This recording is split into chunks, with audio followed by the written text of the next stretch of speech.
Indian premier ലീഗിന്റെ 2026 സീസണിലെ മൂന്നാം മത്സരത്തിൽ ചെന്നൈ സൂപ്പർ കിങ്സിനെ രാജസ്ഥാൻ റോയൽസ് 8 വിക്കറ്റിന് തോൽപ്പിച്ചിരിക്കുകയാണ്.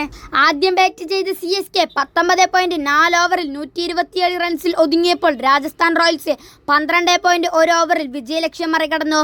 CSKയുടെ ഗംഭീര ജയം പ്രതീക്ഷിച്ചവർക്ക് മുന്നിൽ ടീം നാണം കെടുത്തുകയാണ് ചെയ്തത്.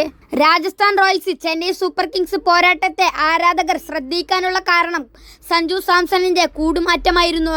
രാജസ്ഥാൻ റോയൽസ് വിട്ട് CSKയിലേക്ക് എത്തിയ സഞ്ജു 7 പന്തിൽ 6 റൺസ് എടുത്താണ് പുറത്തായത്.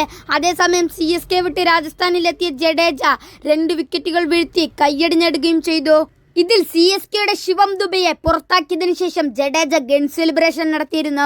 ദുബെയെ നോക്കിയാണോ അത് CSK ടീം മാനേജ്മെന്റിനെ നോക്കിയാണോ ഇത്തരം ഒരു സെലിബ്രേഷൻ എന്നതും ജഡേജ CSK അപമാനിക്കാൻ ശ്രമിച്ചു എന്നുള്ള പല ആരോപണങ്ങളും ഉയർന്നിരുന്നു. എന്നാൽ എന്തുകൊണ്ടാണ് അത്തരമൊരു ആഘോഷം നടത്തിയതെന്ന് ജഡേജ തന്നെ തുറന്നു പറഞ്ഞിരിക്കുകയാണ്. CSKക്കായി കളിച്ചിരുന്നപ്പോൾ ഇത്തരം ആഘോഷങ്ങൾ നടത്തിയിരുന്നുവെന്നും ഇപ്പോൾ രാജസ്ഥാനിലേക്ക് എത്തിയപ്പോൾ എന്തുകൊണ്ട് അത് തുടർന്നുകൂടാ എന്നതാണ് ചിന്തിക്കുന്നതെന്നും ജഡേജ മത്സരശേഷം ജിയോ ഹോട്ട്സ്റ്റാറിനോട് പറഞ്ഞു.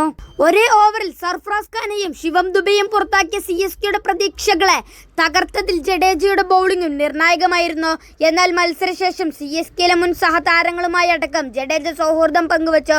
10-12 വർഷത്തോളം കളിച്ച ടീമിൽ നിന്ന് പോരുമ്പോൾ ചില മാനസിക വിഷമങ്ങൾ ഉണ്ടാകുമെന്നും എന്നാൽ പിന്നീട് മാറിയെന്നും ജഡേജ തുറന്നു പറഞ്ഞു.